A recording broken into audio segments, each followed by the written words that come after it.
화평하게 하는 자라는 제목으로 하나님 말씀 전하도록 하겠습니다. 오늘 말씀은 우리가 챈트로 외운 적도 있는 말씀이어서요. 먼저 챈트로 오늘의 본문 말씀을 함께 외워보고 시작하도록 하겠습니다. 마태복음 5장 9절 말씀인데요. 화평하게 하는 자는 복이 있나니 그들이 하나님의 아들이라 일컬음을 받을 것이며. 우리 친구들 혹시 이 챈트 말씀 기억하고 있나요? 네, 간단하게 한번 복습해보고 넘어가도록 할게요. 화평하게 하는 자는 복이 있나니 그들이 하나님의 아들이라 일컬음을 받을 것이며. 너무 간단한 챈트였죠? 한번 같이 해보고 넘어가겠습니다.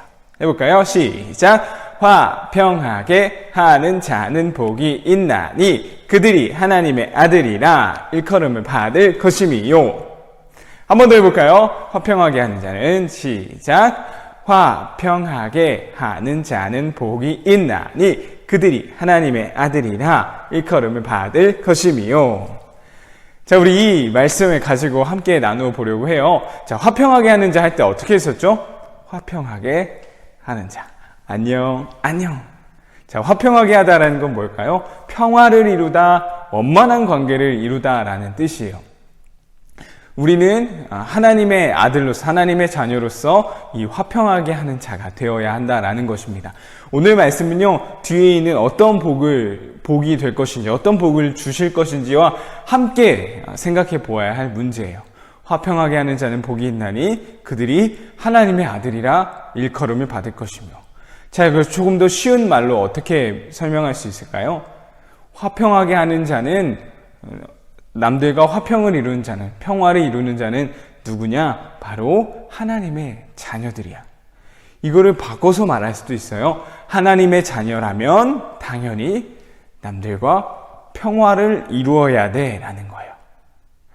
조금 헷갈리나요? 화평하게 하는 자는 복이 있나니 그들이 하나님의 아들이라 일컬음을 받을 것이며. 이 말씀은요, 하나님의 자녀라면, 하나님의 아들, 하나님의 딸이라면 당연히 평화를 이루는, 화평을 이루는 자가 되어야 돼 라고 말해주고 있는 것이다 라는 거죠. 그래서 화평하게는 안녕, 평화를 이룬다 라는 뜻을 가지고 있는 것입니다. 자, 그렇다면 우리는 어떤 평화를, 어떤 화평을 이루어야 할까요? 두 가지인데요. 바로 하나님과의 화평, 그리고 두 번째는 우리 이웃들과의 화평을 말하는 것입니다. 예수님께서 우리에게 명령하신 것도 바로 하나님을 사랑하고 이웃을 사랑하라, 이 말씀이었죠. 이것은요, 화평에도 동일해요. 이것은 화평의 메시지예요. 우린 누구와 화평을 이루어야 할까요? 우린 누구와 평화를 이루어야 할까요? 바로 하나님과의 관계에 있어서, 이웃들과의 관계에 있어서 이 평화를 이루어야 한다라는 사실입니다. 올바른 관계를 이루어야 한다라는 거예요. 먼저 하나님과 올바른 관계를 이루어야 합니다. 하나님과 올바른 관계를 이루는 것은 무엇이 될 수 있을까요? 어떤 모습이 될 수 있을까요? 그것은 바로 죄를 짓지 않는 거예요. 죄. 하나님과 우리와의 관계가 첫 번째, 우리 창세기 처음 이 세상이 시작됐을 때를 보면요, 하나님과의 관계가 끊어지게 되었던 순간이 있었어요. 그 순간에는 무엇이 자리 잡고 있었나요? 바로 인간의 죄였습니다. 인간의 죄로 말미암아 하나님과 인간의 관계가요, 딱 끊어지고 말았던 거예요. 이 관계를 이어줄 수 있는 분은 오직 예수님의 십자가만이 하나님과의 우리의 관계를 화평하게, 평화롭게 이어줄 수 있었다라는 거죠. 우리는 하나님과의 관계를, 올바른 관계를 가져야 합니다. 화평을, 평화를 이루어야 돼요. 그 방법은 바로 죄입니다. 죄를 짓지 않는 것. 우리에게 있어서 죄가 무엇이 있을까요? 여러 가지가 있겠죠. 하나님이 아닌, 하나님과 반대되는 모든 것들은 다 죄라고 생각하면 돼요. 핸드폰이 될 수도 있고, 친구들과 함께 노는 것도, 또한 내가 좋아하는 모든 것들이 하나님과 반대될 수 있다라는 것이죠.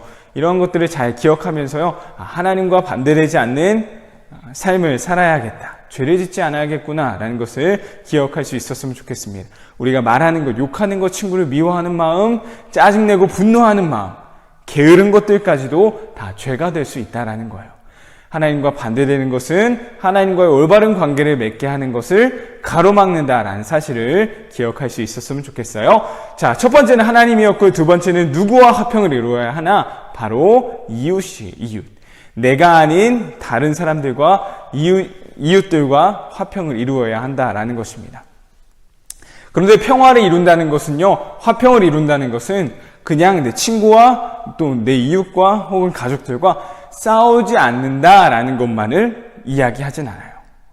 싸우지 않았으니까 우린 괜찮은 관계야, 이것을 말하는 게 아니에요. 오히려 원수까지도 사랑하는 게 평화를 이룰 수 있는 방법입니다. 평화.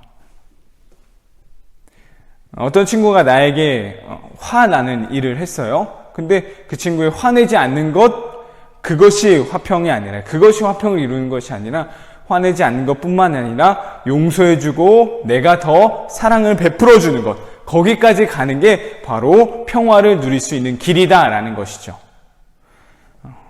이 사실을 기억하면서 이웃들과의 화평을 이루는 우리의 모습을 다짐해 볼 수 있었으면 좋겠습니다. 내가 먼저 다가가는 거예요. 내가 먼저 용서하고 내가 먼저 베푸는 거예요.